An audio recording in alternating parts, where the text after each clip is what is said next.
नमस्कार दोस्तों, स्वागत है आपका अपने यूट्यूब चैनल माई गोल 24 पर।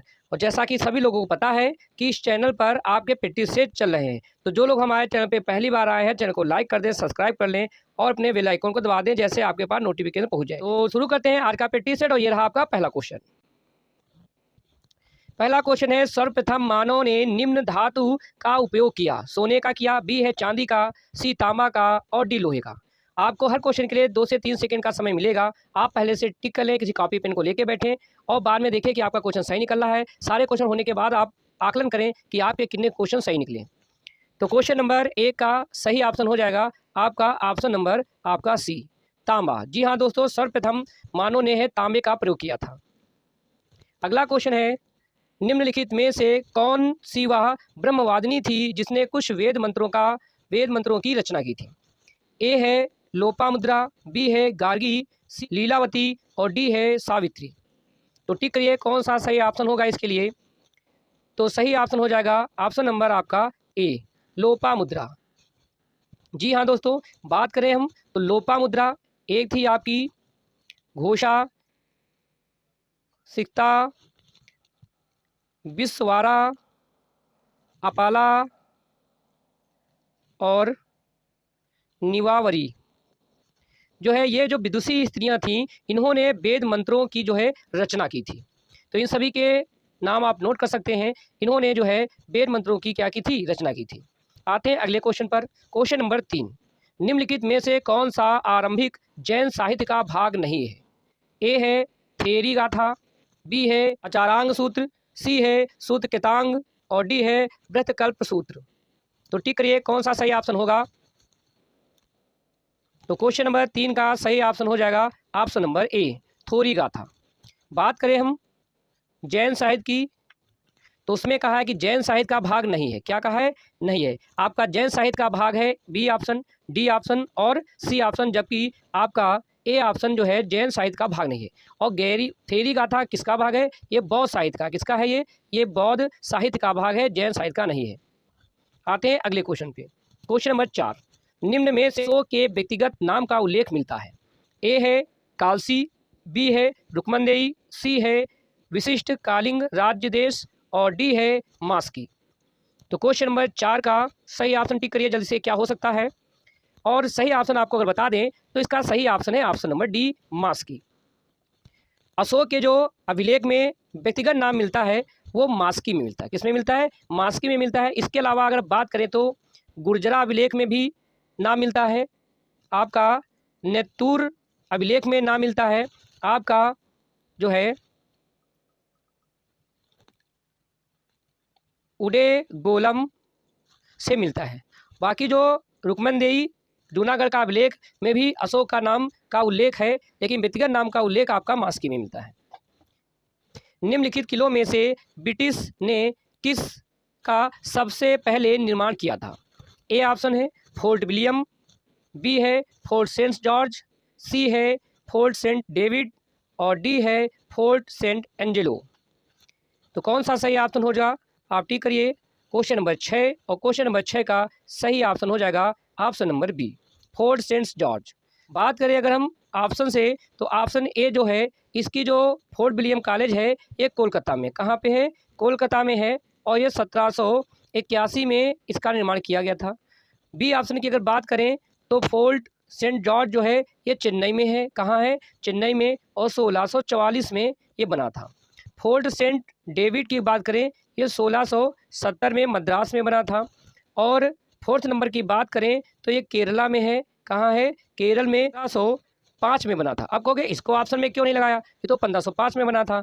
तो आपको बता दें कि इसमें कह रहा है ब्रिटिश ने, और ये जो फोर्ट सेंट एंजेला है ये पुर्तगालियों द्वारा बनाया गया था, इसलिए ये ऑप्शन नहीं होगा, ऑप्शन नंबर हो जाएगा बी। आई होप आपको बात समझ में आ गई होगी। आते हैं अगले क्वेश्चन पे। क्वेश्चन नंबर 7, 1857 के विद्रोह के संदर्भ में निम्नलिखित में से किसे उसके मित्र ने धोखा दिया तथा अंग्रेजों द्वारा बंदी बनाकर मार दिया गया। ए है नाना साहब, बी है कुंवर सिंह, सी है खान बहादुर खान और डी है तात्या टोपे। तो क्वेश्चन नंबर 7 का सही ऑप्शन हो जाएगा option number D, Tatya Tope. 1800 57 के विद्रोह के समय तात्या टोपे को उनके मित्र मान सिंह ने धोखा दिया। किसने दिया था? मान सिंह ने। मान सिंह ने धोखा दिया और अंग्रेजों द्वारा पकड़ाया गया। और क्वेश्चन नंबर 8, निम्नलिखित में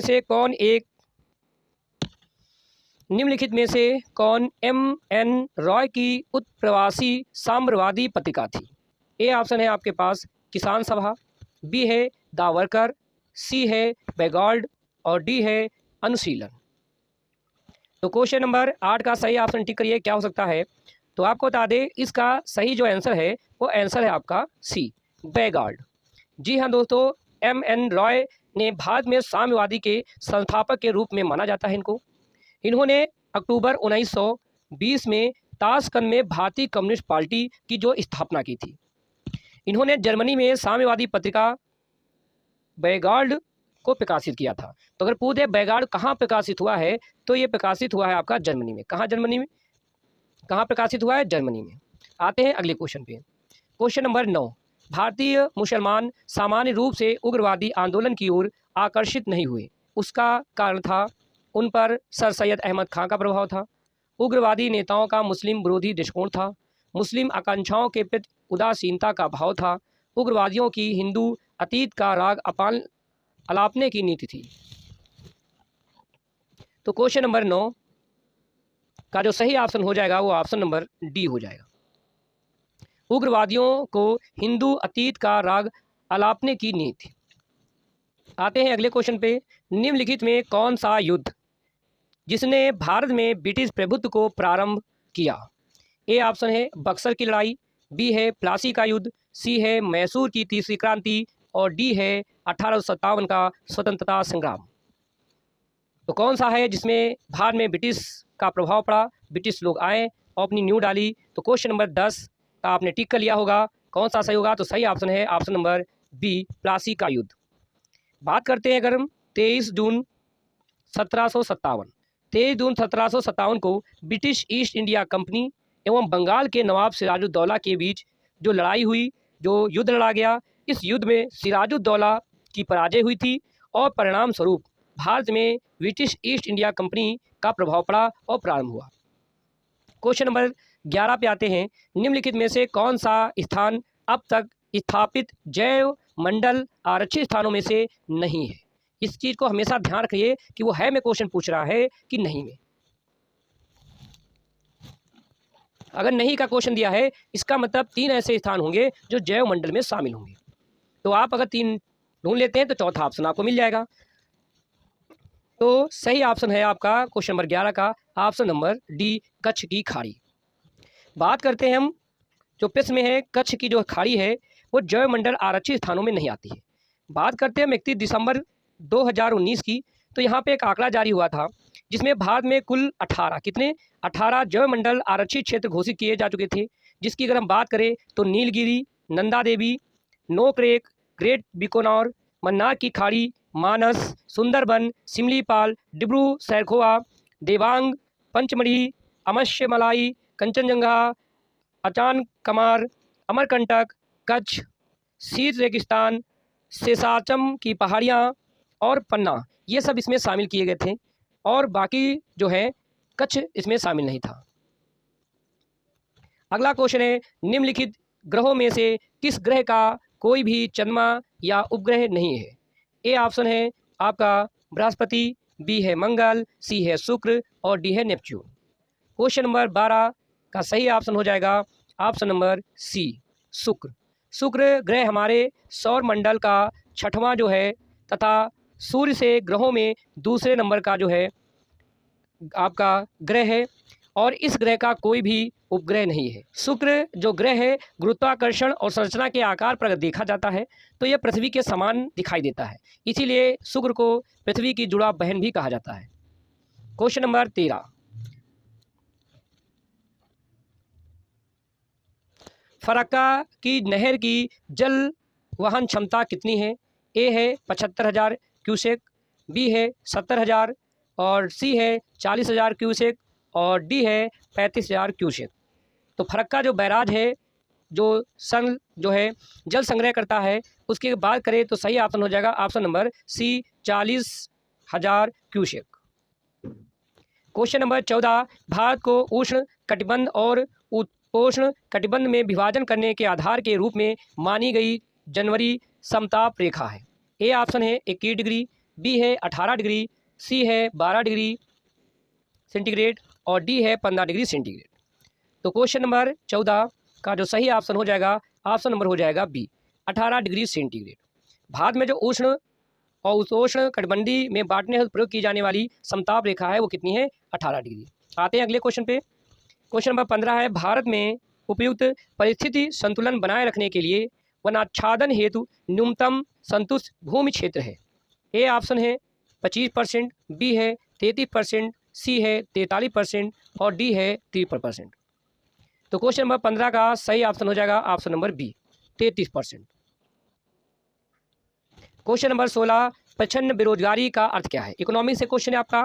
प्रच्छन्न बेरोजगारी, ए ऑप्शन है आपका काम करने के का इच्छुक होना और काम ना मिलना, पूरे वर्ष भर प्रत्येक दिन काम ना मिलना, विशाल श्रमिक शक्ति को नियोजित करने के लिए पूंजी संरचना का अपर्याप्त होना, आवश्यकता से अधिक लोगों का कार्यरत होना। तो क्वेश्चन नंबर 16, कई बार आप लोगों को बताया कि क्वेश्चन नंबर 16 जो प्रच्छन्न बेरोजगारी है उसका सही ऑप्शन हो जाएगा ऑप्शन नंबर डी, आवश्यकता से अधिक लोगों का कार्यरत होना। प्रच्छन्न जो बेरोजगारी है इसको हम छुपी हुई बेरोजगारी भी कहते हैं। क्या कहते हैं, छुपी हुई बेरोजगारी भी कहते हैं। और छिपी हुई बेरोजगारी वह स्थित होती है जब एक श्रमिक काम तो कर रहा है लेकिन उसकी क्षमता का पूरा जो योग्य है, जो उसकी योग्यता है, उसके भर को पैसा नहीं मिल पा रहा है। ऐसी स्थिति में एक श्रमिक किसी विशेष कार्य के लिए लगा रहता है क्योंकि उसके पास उससे बेहतर करने को कुछ भी नहीं होता है। आते हैं अगले क्वेश्चन पे। क्वेश्चन नंबर 17, कीमत विभेद कर रही कोई फर्म क्या करेगी। ए ऑप्शन, किसी उत्पाद की विभिन्न गुणवत्ता के लिए विभिन्न कीमतें चार्ज करना, सबसे सस्ते बाजार में खरीदारी करना और सबसे महंगे बाजार में बेचना, किसी उत्पाद के लिए विभिन्न बाजारों में विभिन्न कीमतों में कीमतें चार्ज करना, केवल उन फर्मों से खरीदना जो कुछ दूरी पर थोक में बेच रही होती हैं। तो क्वेश्चन नंबर 17 का जो सही ऑप्शन हो जाएगा ऑप्शन नंबर आपका हो जाएगा सी, किसी उत्पाद के लिए विभिन्न बाजारों में विभिन्न कीमतें चार्ज करना। क्वेश्चन नंबर 18, औद्योगिक निर्णयों में मजदूरों की भागीदारी होनी चाहिए। इस विचारधारा को आप जो है क्या कहेंगे, कैसे सहमत होंगे। औद्योगिक लोकतंत्र के रूप में, कामगार प्रभुसत्ता के रूप में, औद्योगिक समाजवाद या कामगार तानाशाही, क्या आप कहेंगे इस विचारधारा को। तो क्वेश्चन नंबर 18 का आप लोगों ने लगा ही लिया होगा। क्वेश्चन नंबर 18 का सही ऑप्शन हो जाएगा ऑप्शन नंबर ए, औद्योगिक लोकतंत्र।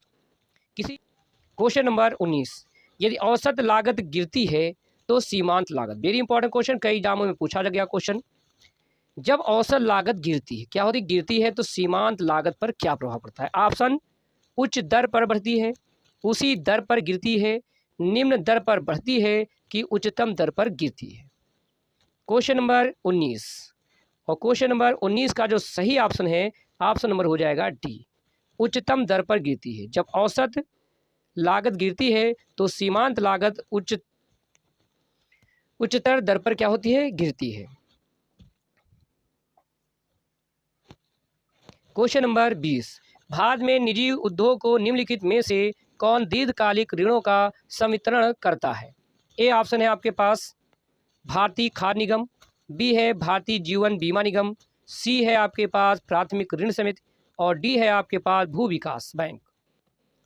तो क्वेश्चन नंबर 20 का जो सही ऑप्शन है वो हो जाएगा ऑप्शन नंबर आपका सी, प्राथमिक ऋण समिति। अगला क्वेश्चन है, निम्नलिखित विशेषताओं में से कौन सा संयुक्त राज्य अमेरिका तथा भारतीय संविधान में से एक समान है। ए है आपके पास नागरिकता, बी है स्वतंत्र केंद्र और राज्य, सी है राज्यपालों की नियुक्ति और डी है स्वतंत्र न्यायपालिका। क्वेश्चन नंबर आपका 21 और 21 का सही ऑप्शन हो जाएगा ऑप्शन नंबर डी, स्वतंत्र न्यायपालिका। अगला क्वेश्चन है, भारतीय संविधान के किस निम्नलिखित भाग में से मौलिक कर्तव्यों का उल्लेख है। ए है भाग 2, भाग 3, भाग 5 और भाग 4A। तो क्वेश्चन नंबर 22 का जो सही ऑप्शन हो जाएगा वो ऑप्शन हो जाएगा ऑप्शन नंबर डी, भाग 4A। अगला क्वेश्चन है, भारत के संविधान में अंतर्राष्ट्रीय शांति और सुरक्षा की अभिवृद्धि का कहाँ उल्लेख मिलता है। ए ऑप्शन संविधान की उपदेशिका में, बी ऑप्शन राज्य की नीति के निर्देशक तत्वों में, सी ऑप्शन मूल कर्तव्य में और डी ऑप्शन 9वीं अनुसूची में। तो क्वेश्चन नंबर 23 का सही ऑप्शन हो जाएगा ऑप्शन नंबर बी, राज्य के नीति के निर्देशक तत्व में। क्वेश्चन नंबर 24, भारत के राष्ट्रपति का नाम बताइए जो सबसे कम आयु के थे। A option doctor Shankar Dayal Sharma, B option doctor R Venkataraman, C option doctor Fakhruddin Ali Ahmed और डी ऑप्शन जाकिर हुसैन। तो क्वेश्चन नंबर 24 का सही ऑप्शन हो जाएगा option number B, doctor R Venkataraman. अगला क्वेश्चन, भारतीय संघ में नए राज्य की स्वीकृति कौन देता है। ए ऑप्शन राष्ट्रपति, बी ऑप्शन उच्चतम न्यायालय, सी ऑप्शन प्रधानमंत्री, डी ऑप्शन संसद। तो क्वेश्चन नंबर 25 का जो सही ऑप्शन है ऑप्शन नंबर डी, संसद। भारतीय संघ में नए राज्यों की स्वीकृति देता है कौन, संसद। अगला क्वेश्चन, टेलीविजन का आविष्कार किसने किया था। A option J L. Baird, Louis वेल, लॉरेंस और आर.ए. मिलिकन। तो क्वेश्चन नंबर 26 का सही ऑप्शन हो जाएगा option number A, J L. Baird. अगला क्वेश्चन, जल एक उत्कृष्ट विलयन है। क्या है, उत्कृष्ट विलयन है क्योंकि उसके अणु में ऑप्शन ए अत्यधिक ध्रुवीय होते हैं, अध्रुवीय हैं, हल्के भार वाले हैं, उदासीन है। वेरी इंपॉर्टेंट क्वेश्चन साइंस वालों के लिए। 27 का सही ऑप्शन हो जाएगा ऑप्शन नंबर ए, अत्यधिक ध्रुवीय है। अगला क्वेश्चन, कोशिका में कौन सी पाचन थैली कहलाती है। कोशिका में निम्न में से कौन सी पाचन थैली कहलाती है। ए ऑप्शन है गोल्गी काय, बी है माइक्रोकाइंडिया, सी है राइबोसोम और डी है लाइसोसोम। तो क्वेश्चन नंबर 28 का सही ऑप्शन हो जाएगा option number D, lysosome. Lysosome को कोशिका का आत्मघाती थैली कहा जाता है। यह कोशिका में प्रवेश करने वाले बड़े कणों तथा बाह्य पदार्थों का पाचन करता है और क्षतिग्रस्त कोशिकाओं को लाइसोसोम के एंजाइम्स नष्ट कर देता है। अगले क्वेश्चन पर, क्वेश्चन नंबर 29, एक सामान्य मानव कोशिका में गुणसूत्रों की संख्या कितनी होती है। ए ऑप्शन 43, बी 44, सी 45 और डी 46। क्वेश्चन नंबर 29 का सही ऑप्शन हो जाएगा ऑप्शन नंबर डी, 46। कितने होते हैं, 46, जिसमें 22 जोड़े गुणसूत्र किसके होते हैं, ऑटोसोम के होते हैं और एक जोड़ी गुणसूत्र होता है कौन सा, एलोसोम। कौन सा होता है, एलोसोम होता है जो आपके निर्धारण करता है। तो इसमें अगर पूछा है कि लिंग का निर्धारण कौन करता है तो एलोसोम करता है। कौन करता है, एलोसोम। अगला क्वेश्चन, एलोसोम होते हैं कोशिकांग, पादप हार्मोन्स, एलील, लिंग गुणसूत्र। तो क्वेश्चन नंबर 30 का सही ऑप्शन हो जाएगा ऑप्शन नंबर डी। हमारे 30 क्वेश्चन जीएस के। अब आगे के 5 क्वेश्चन आपको मिलेंगे मैथ के और हिंदी के क्वेश्चन, उसके अलावा भी आपके क्वेश्चन हैं। तो पूरा वीडियो देखें और चेक करें कि आपके कितने क्वेश्चन सही निकल रहे हैं। आते हैं आगे मैथ के 5 क्वेश्चन। क्वेश्चन कह रहा है n एक पूर्ण संख्या है, उसे जब 4 से विभाजित किया जाता है तो शेषफल 3 आता है। तदनुसार 2n को 4 से विभाजित करने पर कितना शेषफल बचेगा। तो अगर बात करें तो 4 से अगर किसी संख्या को हम डिवाइड कर रहे हैं तो जाहिर 3 शेष बचता है, यानी 4 3 7 रहा होगा और यहाँ पे 4 एकम 4 और यहाँ 3 बचा होगा। अब कहते हैं 2n, यानी ये कितना हो, 2n हो और 7 दूनी कितना हो, 14 हो। अगर वो 14 हो और 4 से विभाजित करें तो 4 तिहाई कितना हो जाएगा, 12 और बचेगा कितना, 2, यानी ऑप्शन नंबर आपका बी सही हो जाएगा। दूसरा करा, एक गांव की जो जनसंख्या है प्रति वर्ष 5% से बढ़ जाती है। यदि वर्तमान में जनसंख्या 4410 है तो 2 वर्ष पूर्व जनसंख्या कितनी थी, यानी पास्ट टेंस की बात कर रहा है, वापस जाने की बात कर रहा है। लेकिन इधर वृद्धि दिया है, इधर वापस जा रहा है। तो आपको पता है अगर आपकी वर्तमान से पीछे की तरफ जाते हैं तो प्लस माइनस आपका उल्टा होता है, लेकिन वृद्धि जैसे भी होती है वो आपकी प्लस होती है। तो देखते हैं इसका आंसर कैसे आएगा। तो देखो आपकी 2 वर्ष पूर्व, क्या पूछा है, 2 वर्ष पूर्व जनसंख्या कितनी थी, तो वर्तमान में है 4410 मल्टीप्लाई, ये वृद्धि है तो वृद्धि आपको पता है परसेंटेज 100 पर और 5 की वृद्धि हो जाएगी तो 105% आपका बनेगा। 105 बनेगा तो करना क्या, क्योंकि पहले का पता करना है तो 100 ऊपर होगा 105 नीचे होगा 2 साल के लिए, तो ये प्रक्रिया आपको 2 बार करनी पड़ेगी। अब इसको आप सॉल्व करोगे, जब इसको आप सॉल्व करोगे तो आपका आंसर आ जाएगा 4000। कितना आंसर आ जाएगा? 4000 आपका आंसर हो जाएगा। आई होप आपको क्वेश्चन समझ में आया होगा। अगला क्वेश्चन कह रहा है क्वेश्चन नंबर 33, कह रहा है कि x बराबर √3 प्लस √2 हो और y बराबर √3 माइनस √2 हो, तो इसका मान आपको ज्ञात करना है। तो यहाँ पे क्या करना है कि आपके x के मान और y के मान दे रखे हैं। इसका मान अगर हम 8 में रखेंगे तो ये हमारा हो जाएगा, ये हमारा हो जाएगा 8 और मल्टीप्लाई x की जगह पे अगर हम रखेंगे तो ये हो जाएगा √3 प्लस √2 और y की जगह पे रखेंगे तो मल्टीप्लाई हो जाएगा √3 माइनस √2 और ब्रैकेट के अंदर हो जाएगा x की पावर 2, तो ये हो जाएगा √3 और प्लस √2 की पावर 2 और प्लस हो जाएगा, ये ब्रैकेट के अंदर है, और ये हो जाएगा आपका √3 माइनस √2 की पावर 2 है 2, ये ब्रैकेट आपका बंद है। इसको गुणा करेंगे तो आप सबको पता है कि रूट की गुणा वही संख्या होती है और प्लस माइनस माइनस होता है, तो ये आपका बचेगा 8, इधर हो जाएगा 3 और ये हो जाएगा -2, तो इधर तो बचेगा 8 और 1, तो इधर तो हो जाएगा आपका 8, कितना हो जाएगा 8 हो जाएगा। इधर अगर बात करें हम तो इधर आपका इतना साल हो गया यहाँ तक, तो ये हो जाएगा मल्टीप्लाई, इधर जब करेंगे तो a प्लस बी का होल स्क्वायर हो गया, ये a माइनस बी का होल स्क्वायर हो गया, यानी a plus B a minus B A plus B का होल स्क्वायर यानी ए स्क्वायर यानी 3 आ जाएगा, बी स्क्वायर यानी 2 हो जाएगा और प्लस 2ab यानी 2 √3 और प्लस √3 और गुणे √2 और इधर हो जाएगा आपका प्लस ये a माइनस बी का होल स्क्वायर हो जाएगा, तो ये हो जाएगा a स्क्वायर यानी 3 प्लस बी स्क्वायर यानी 2 और -2ab यानी 2 इंटू √3 और √2, तो ये √3 और ये √2 ये आपस में प्लस माइनस कट जाएंगे, ये हो जाएगा 3 2 5 और ये हो जाएगा 3 2 5, तो ये 5 5 कितने हो गए 10, तो मल्टीप्लाई हो जाएगा 10, यानी आंसर आपका हो जाएगा 80। कितना आंसर हो जाएगा 80, यानी डी नंबर आपका ऑप्शन हो जाएगा। आई होप आपको क्वेश्चन समझ में आया होगा। आते हैं अगले क्वेश्चन पे। अगला क्वेश्चन बहुत बढ़िया क्वेश्चन है, एसएससी में आपका क्वेश्चन आया हुआ क्वेश्चन है।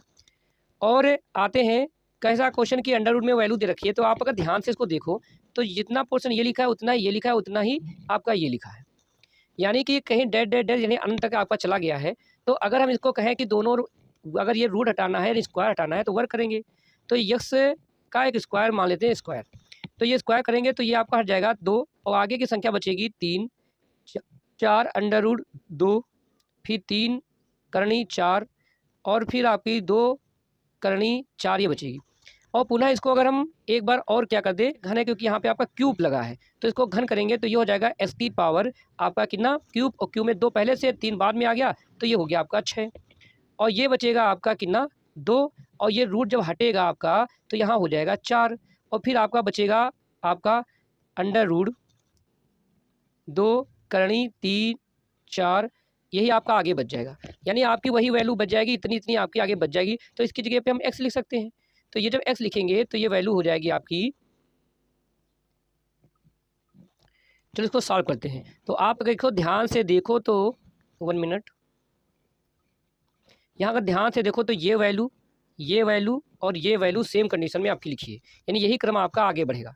यदि यहाँ स्क्वायर कर दें तो यहाँ पे स्क्वायर में ये रूट हट जाएगा और आ जाएगा केवल कितना 2, और आगे अगर क्यूब कर दे तो ये क्यूब हट जाएगा और आ जाएगा कितना 4, और जब 4 आ जाएगा तो आगे करेंगे आपका फिर, तो ये फिर आपका जो होगा ये बचेगा आपका कितना, तो इधर आपका स्क्वायर किया दोबारा क्यूब किया तो s की पावर हो जाएगा 6 बराबर हो जाएगा 8, तो ये हो जाएगा आपका आगे ऐसे खोलेंगे तो हो जाएगा आपका 4, और क्योंकि ये पूरी वैल्यू आपका x मान लिया है तो ये 4x हो जाएगा। इस यहाँ पे करेंगे s की पावर 6 बराबर 8 चक्कू 32 और x हो जाएगा, s के ऊपर कुछ नहीं तो 1 होता है, घात की अगर तुलना करेंगे तो यहाँ पे कंडीशन बचेगी x की पावर 5 और बराबर बचेगा आपका 32, यानी ये इसको लिखेंगे 2 गुणा 2 गुणा 2 गुणा 2 गुणा 2, यानी x बराबर कितना आ जाएगा 2, x बराबर कितना आ जाएगा 2, यानी आपका आंसर हो जाएगा 2, x बराबर कितना हो जाएगा 2 हो जाएगा, ए नंबर ऑप्शन आपका सही हो जाएगा।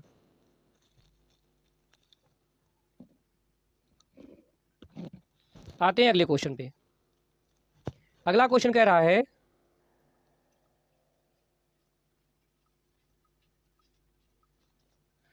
अगला क्वेश्चन करा, एक परिवार का औसत मासिक व्यय प्रथम 4 माह में 2570 रुपये है, अगले 3 माह में 2490 रुपये है और अंतिम 5 वर्ष में 3030 है। यदि परिवार पूरे वर्ष 5320 की बचत करता है तो पूरे परिवार की औसत मासिक आय क्या होगी। तो देखो औसत दिया है, इसका मतलब ये प्रथम कितना दिया, 4 का दिया है, प्रथम 4 का दिया है तो इसे 4 से मल्टीप्लाई कर देंगे। ये 3 का दिया है, इसे 3 से मल्टीप्लाई कर देंगे। ये 5 का दिया है तो इसे 5 से मल्टीप्लाई कर देंगे। और पूरे वर्ष में बचत करता है तो ये तो हो गया खर्च, इन सारे खर्चों में बचत को क्या कर देंगे, जोड़ देंगे। तो इसकी अगर गुणा करेंगे हम लोग 4 से 250 को तो ये आपका आ जाएगा 10280 और इसकी गुणा अगर हम 3 के साथ करेंगे तो ये आपका आ जाएगा 7470 और इसकी गुणा अगर 5 के साथ करेंगे तो ये आपका हो जाएगा 15150। इनको सबको जोड़ लेंगे और कह रहा है इतनी बचत भी करता है तो इसमें बचत को भी क्या कर देंगे, बचत को भी 5320 को जोड़ देंगे। जब जोड़ देंगे तो ये टोटल आपका आ जाएगा कितना, 38220। तो ये आपका टोटल आ जाएगा, क्या आ जाएगा, आपका टोटल मासिक जो है आपकी आय आ जाएगी। अब कहता है ये टोटल 1 वर्ष की आ जाएगी, कितनी आ जाएगी, 1 वर्ष की। अब कहता है मासिक आय क्या करो, तो 1 वर्ष में कितने महीने होते हैं, 12, इसलिए इसको हम डिवाइड कर देंगे किससे, 12 से डिवाइड करेंगे। जब 38,220 को हम जो है 12 से डिवाइड करेंगे तो ये कटने के बाद आ जाएगा आपका 3185। कितना आ जाएगा, 3185 आ जाएगा और ऑप्शन नंबर बी आपका सही हो जाएगा। तो सही आंसर हो जाएगा ऑप्शन नंबर आपका बी 3185। आते हैं अगले क्वेश्चन पर। क्वेश्चन कह रहा है 4 मई 1886 को रविवार है तो 4 मई 1887 को कौन सा दिन होगा। ये आपसे रीजनिंग का क्वेश्चन है।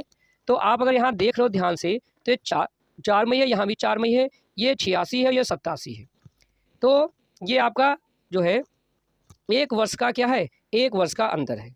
जब 1 वर्ष का अंतर है तो ये रविवार दे रखा है और आप सबको पता है कि 1 वर्ष में 365 दिन होते हैं, उसमें एक विषम दिन होता है, यानी एक दिन की आपकी क्या हो जाएगी, बढ़ोतरी हो जाएगी। तो अगर रविवार है तो रविवार के एक दिन आगे बढ़ना है, यानी आंसर हो जाएगा आपका सोमवार। अगला क्वेश्चन है कि इसमें से आपका कौन सा भिन्न होगा, ये आपको ढूंढना है। तो ताइवान, ताइपे, चीन, Mongolia, Iran, Tehran, Japan, Tokyo. तो इसमें आपको बताना है कौन सा भिन्न है। तो आप देख रहे हैं कि यहाँ पे देखिए तो जापान की राजधानी कौन है, टोक्यो है, और ईरान की राजधानी तेहरान है, ताइवान की राजधानी ताइपे है और चीन की राजधानी बीजिंग है, मंगोलिया नहीं है। तो यहाँ पे आंसर हो जाएगा आपका बी नंबर। अगला क्वेश्चन है ईमानदार डैश धोखा, अच्छा डैश प्यारा, यहाँ पे फिजूल खर्च होगा, फिजूल खर्च और किफ़ायती, कभी कभी और अक्सर। तो इसमें आपको बताना है कौन सा सही आंसर हो जाएगा। तो यहाँ देख रहे हैं सही ऑप्शन हो जाएगा ऑप्शन नंबर बी, अच्छा और प्यारा। क्यों सही हो जाएगा, ईमानदार धोखा ये विपरीत दे रखा है, ये फिजूल खर्च और किफ़ायती ये विपरीत दे रखा है, कभी कभी और अक्सर ये विपरीत दे रखा है, लेकिन अच्छा प्यारा ये आपका विपरीत नहीं है, इसीलिए भिन्न हो जाएगा आपका। अगला क्वेश्चन कह रहा है एक आदमी की ओर इशारा करते हुए एक औरत कहती है कि वह मेरे खुद के ससुर के इकलौते पोते की पत्नी के ससुर हैं। औरत का आदमी से क्या संबंध है। तो इसका सही ऑप्शन हो जाएगा ऑप्शन नंबर बी, पत्नी। इसको आप लगा लेना, सिंपल सा क्वेश्चन है। ना समझ में आए तो आप कमेंट कर दीजिएगा, हम बता देंगे आपको।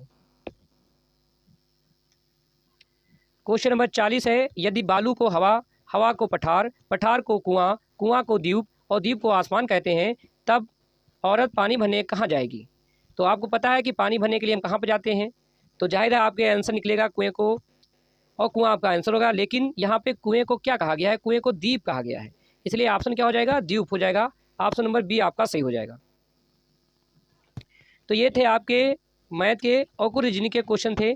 तो आई होप आपको ये क्वेश्चन अच्छे लगे होंगे, लाभप्रद लगे होंगे। यदि आपको हमारा वीडियो ये अच्छा लगा है तो वीडियो को लाइक करें, सब्सक्राइब करें और ज़्यादा से ज़्यादा अपने दोस्तों को शेयर करें। और आपके पास जो भी व्हाट्सएप ग्रुप है उस पर भी हमारे लिंक को शेयर करें।